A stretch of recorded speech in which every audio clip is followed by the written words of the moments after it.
La démocratie, ça ne se limite pas à l'élection. C'est une des formes modernes. Et effectivement, il y a des déplacements. Ça, c'est intéressant.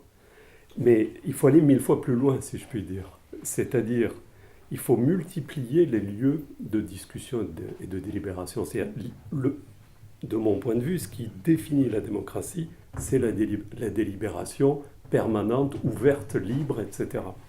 Alors évidemment, c'est un idéal, mais c'est ce vers quoi il faut tendre.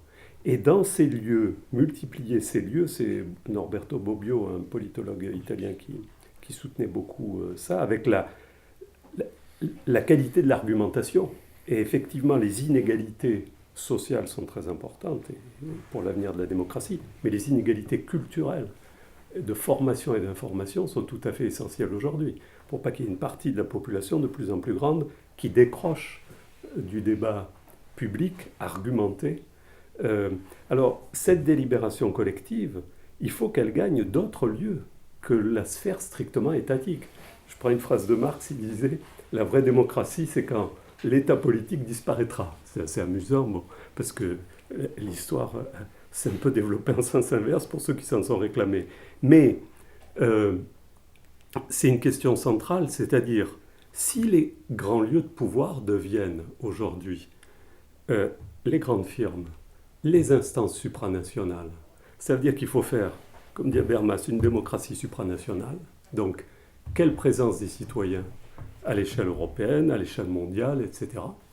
Mais aussi, quelle présence des citoyens dans les conseils d'administration, dans la définition des stratégies des grandes firmes, qui sont essentielles, ou dans les stratégies des grands fonds internationaux. Alors bien sûr, aujourd'hui, les questions sont posées, mais il y a un élargissement qui doit se poursuivre. Il se fait aussi, cet élargissement, c'est quand même, il faut le souligner, il se fait, par exemple, sur Internet. Ça, c'est assez intéressant. Il y a un débat citoyen, certes, qui est peut-être moins important que celui qui se déroule encore dans les grands médias traditionnels comme la télévision, mais qui quand même se développe.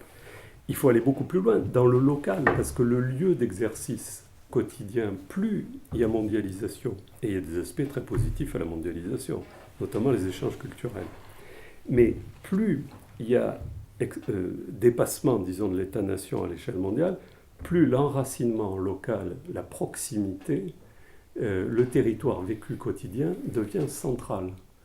Et là, je pense qu'il y a beaucoup de choses qui doivent se développer dans l'exercice quotidien de la démocratie sur le territoire auquel on appartient.